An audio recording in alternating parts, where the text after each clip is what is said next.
Hello, YouTube internet community. My name is Nolan Willis. I'm actually, just a bit about me, I'm a licensed professional engineer. I work in telecommunications.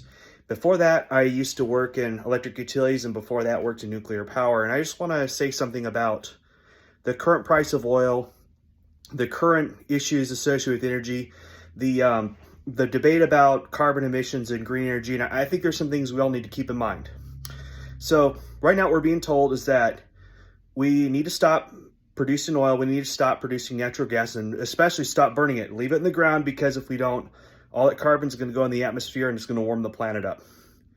Let's assume, I don't want to debate that. Let's just assume first off that that's true. Let's assume that the scientists got it right. We're warming the planet up, and that may not be a good thing. Okay, let's assume that for just a second. Is stopping our own oil production as a nation going to help?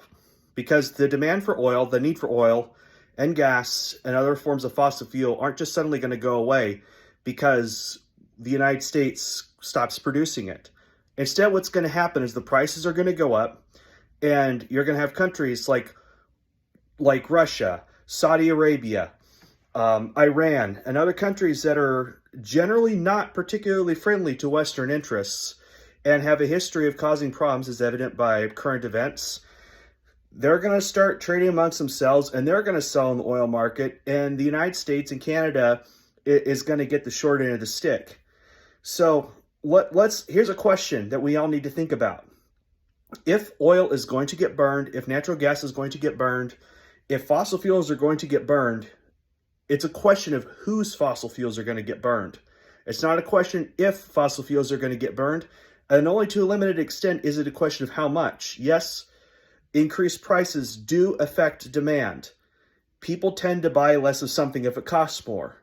But driving to work 20 miles each direction doesn't change based on whether gas is $2.50 a gallon or $5 a gallon or $7 a gallon. I still have to get to work or I get fired. And I assume the same is true for most people who commute to work. Planes still have to get to their destination. People still have to travel. We're coming out of COVID. People are starting to go places now. Fossil fuels, they still need to be used. So no matter what the price is, and I imagine there's probably a breaking point somewhere along the line, but within reason, there's only so much that prices are going to do to affect the actual demand of energy, because it's still needed. So the question is who the supplier is going to be and who's ultimately going to profit. It's either going to be the United States of America and our allies, or it's going to be places like Russia, Iran, Saudi Arabia, and other places that, frankly, don't need any more money right now because they're causing problems with what they do have. So let's think about it from this standpoint. If fossil fuels are going to get burned, whose do you want to get burned? Do you want to be fossil fuels from the US and Canada, and we could supply Europe and the rest of the world? That way they don't have to feel like they need to make deals with places like Russia, China, Iran, Saudi Arabia, etc.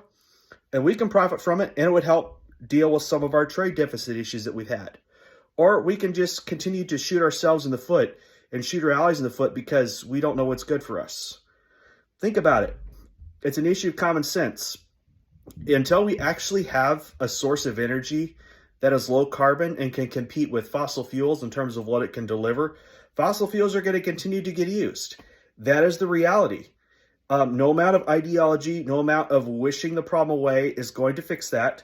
The fact is, we can talk about green energy all we want, but when people's lights go out and people's houses start getting cold because there's no electricity, because we don't want to burn anything, well, then people start complaining and they want the lights back on, even if it means firing up a coal boiler. So think about the reality of the situation. It's one thing to virtue signal. It's another thing to put things into practice. So I'm asking people to think what kind of a situation we're in and to align their ideas with what reality is currently dictating. So that is all I have to say about this issue right now. Thank you.